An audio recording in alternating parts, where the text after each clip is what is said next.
मोह के आवेश से उन इंद्रियों के द्वारा विषय ग्रहण करने की इच्छा हुई। पहले तो इच्छा हुई कि पांचों इंद्रियों के विषय भोग मिल जाए, भोग। तो असली दुख तो वो इच्छा उत्पन्न हुई इसका है, लेकिन मोह के कारण, मिथ्यात्व के कारण इच्छा दुख रूप नहीं लगती। दुख रूप लगता है कि वो बसाए पदार्थ नहीं मिल रहा ना, वो इसलिए मकान बनाने की इच्छा हुई और मकान नहीं बन रहा है, तो क्या सोचता है कि मकान नहीं बन रहा, मैं इसलिए दुखी हूँ। ये नहीं सोचता कि मकान बनाने की इच्छा है इसलिए दुखी हूँ। समझे? ये देखो मिथ्या दर्शन कैसे होता है। फिर देखो क्या कहते हैं, और उन विषयों का ग्रहण होने पर उस इच्छा के मिटने से निराकृत। तो वो विषय ग्रहण हुआ, तो विषय ग्रहण हुआ तो इच्छा मिटी, लेकिन इच्छा मिटने से दुख मिटा, विषय ग्रहण से नहीं। अगर इच्छा बिना विषय ग्रहण के भी मिट जाए तो भी सुखी हो जाए जी। मूल तो है इच्छा का मिटना। समझ रहे मेरी बात? जैसे मान के चलो ऐसा बहुत होता है, हमें कहीं जाने की इच्छा है, हमें कहीं घूमने की, तो बहुत दुख हो रहा है, देखना भी बहुत दुख हो रहा है, बहुत तकलीफ हो रही है, और इतने में किसी ने वहाँ कह दिया कि उस क्षेत्र में तो बहुत आपदा आई हुई है, वहाँ तो बहुत खतरा है। तो एकदम से वो वहाँ जाने की इच्छा शांत हो गई। तो हम वहाँ गए तो नहीं, लेकिन दुख मिट गया ना। ऐसा होता है ना बहुत सारी चीज़ों में। हमें इच्छा है कि हमें बहुत बढ़िया आज कुछ खाना है, और हमें एकदम डॉक्टर ने कह दिया तो वो नहीं खाना, वरना बहुत दुख हो जाएगा उससे। तो देखो वो इच्छा मिट गई, बिना ही खाए तो भी दुख नहीं रहा ना। ऐसे बहुत सारी चीज़ों में हम देखते हैं कि हम बिना भोगे भी अगर इच्छा छोड़ दें तो भी हमें दुख मिट जाता है, क्योंकि दुख मूल का इच्छा का है, पर पदार्थ का है नहीं। इसलिए वे लोग बहुत दुखी हैं जिनकी इच्छाएं बहुत हैं। लेकिन ये संसार ऐसा मूर्खों से भरा पड़ा हुआ है। क्यों? अज्ञानी जीव है ना भाई। सिद्धालय में जैसे सिद्धों का बहुमत है, ऐसे ही संसार में अज्ञानियों का बहुमत है। ख्याल में आया कि नहीं? जैसे वहाँ पे ज्ञानियों के अलावा कोई नहीं है, जैसे यहाँ अज्ञानी अज्ञानी भरे पड़े। तो अपन देखो लोग में कितने मूर्ख हैं। जिस आदमी की जितनी ज़्यादा इच्छा पाई जाती है, लोग में उसे उतना ज़्यादा सुखी समझ लेते हैं लोग। नहीं समझ में आया? मुझे ये बनना है, मुझे ये बनना है, मुझे ये करना है, मुझे ऐसे बनाना है, मुझे इतना पैसा जोड़ना है, ऐसी बातें करने वाले आदमी को कोई नहीं कहता ये बहुत दुखी आदमी है। कहते साहब ये व्यक्ति कुछ करके दिखाए है, मुझे इंजीनियर बनना है, मुझे टॉप एंड टॉप कुछ बनना है। तो आचार्य भगवान समझाते हैं कि ये मिथ्या दर्शन कितना भयंकर है कि इस जीव को यही समझ में नहीं आता कि इच्छाएं तो दुख हैं। मुझे अरबपति बनना है, मुझे मान सम्मान चाहिए, मुझे प्रतिष्ठा चाहिए, ये सब महादुख के कारण है। और देखो एक एक इच्छा कितना दुख देती है। अब टोडामल जी साहब ने इस सारे जगत में, ये टोडामल जी का उदाहरण प्रसिद्ध है, कुत्ता की हड्डी वाला। ये यहाँ आया है तीसरे अधिकार में। क्या बोले? जैसे कुत्ता हड्डी चबाता है, देखा कभी कुत्ते को हड्डी चबाते हुए? नहीं देखा। हमने बहुत देखा। हमें समझे, हम तो गांव में रहते थे, तो शमशान वगैरह पास में ही होते, तो कुत्ते वहाँ से हड्डी ले आते थे। खूब देखी ये सब दशा, ख्याल में है ना। तो वो कुत्ते, इसलिए तो देखना भी तो चाहिए, तो पता चले। यही तो गांव में रहने के फायदे बहुत होते हैं। इस शहर में पहले आदमी को गांव में रहना चाहिए 2, 4, 10, 20 साल है। पहले मैं सोचता था कि मैं कितना अभाग्यशाली हूँ कि गाँव में पैदा हुआ। अब सोचता हूँ कितना सौभाग्यशाली हूँ गाँव में हुआ। ख्याल में है ना। तो कुत्ता हड्डी चबाता है, उसे अपना खून निकलता है, उससे क्या उसके जबड़े छिल जाते हैं और उसमें से खून निकलता है। तो वो खून उसको नमकीन जैसा लगता है, स्वाद है, तो उसको लगता है कि इस हड्डी में से खून आ रहा है। जबकि ये जगत प्रसिद्ध है कि हड्डी में तो खून है ही नहीं, क्योंकि हड्डी है ही उसका नाम जिसमें किसी तरह का कुछ भी खून वून नहीं है।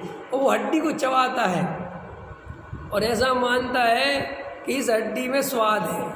उसी प्रकार ये जीव, दो कितना गजब का उदाहरण है। उसी प्रकार यह जीव विषयों को जानता है, उससे अपना ज्ञान प्रवत्ता है, उसका स्वाद लेकर ऐसा वहाँ है तो ज्ञान का स्वाद। देखो भाई, आत्मा में ही आकुलता हुई और आत्मा में ही निराकुलता हुई, पर पदार्थ का तो कोई लेना देना है नहीं। वहाँ अज्ञानता से ये भ्रम पैदा हो गया कि जब विषय भोग मिले ना, मैं इसलिए सुखी हो गया। ये समझ में नहीं आया कि विषय भोग मिलने से सुखी नहीं हुआ, जो इच्छा मिट गई इससे सुखी हुआ। ख्याल में है ना, इतनी बात समझ में नहीं आई। तो वो सोचता है कि जितने विषय भोग मिलेंगे मैं उतना सुखी हो जाऊंगा, लेकिन ऐसा नहीं है। आपको पता है, विषय भोग आपके पास बहुत सारे आपने इकट्ठे कर लिए, लोग कर ही लेते हैं, लेकिन वे बाद में देखते कि वो इच्छा नहीं बची। तो वे इच्छा नहीं बची तो वे विषय भोग अब कुछ काम नहीं देते, क्योंकि वे तो इच्छा के काम हो, इच्छा होए तो वे विषय भोग काम के दे। अब विषय भोग तो है, लेकिन अब इच्छा नहीं है। इच्छा नहीं है तो होते हुए भी तब उनकी कोई कीमत नहीं बचती। देखा होगा आप सबने, दुनिया के जितने विषय भोग हैं। अब देखो, जब बढ़िया बढ़िया खाने की इच्छा होती है तब खाना नहीं होता, तब कमाने में लगे रहते हैं, खाने की फुर्सत। और जब बुढ़ापे में पत्नी कहती है अब तुम फ्री हो, अब कहो क्या क्या बना दो, सो कहता अब मेरी इच्छा नहीं है, अब मेरे पछता नहीं है, अब मेरी तकलीफ बहुत है।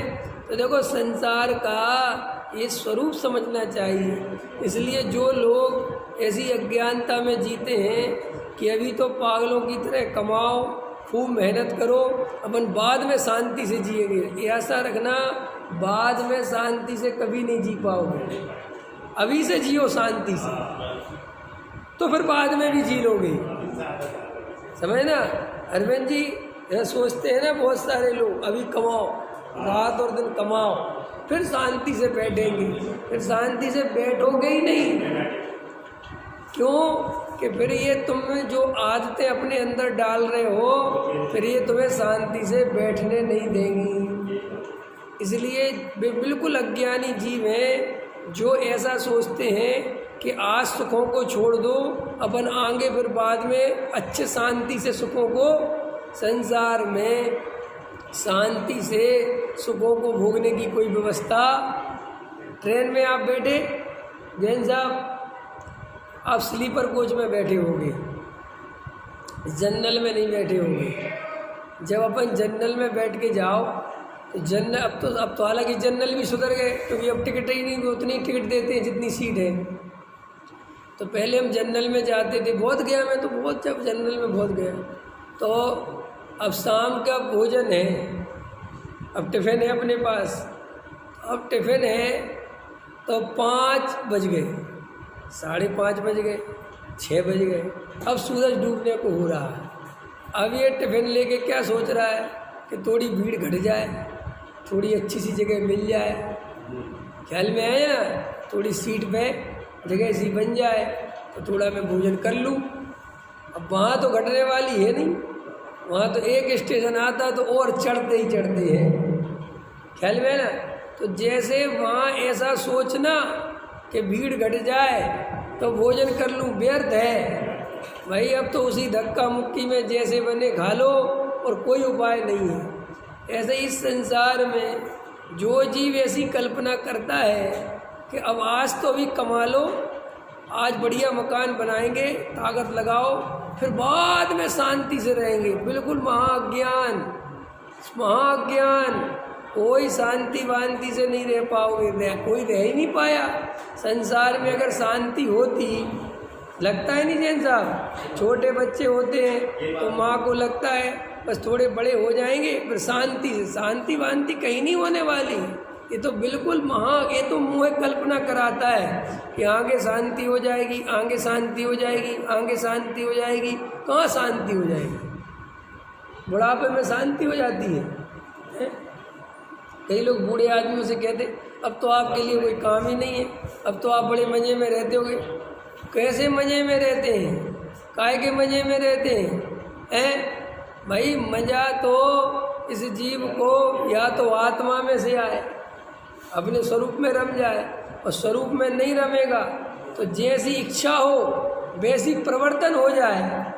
ये उपाय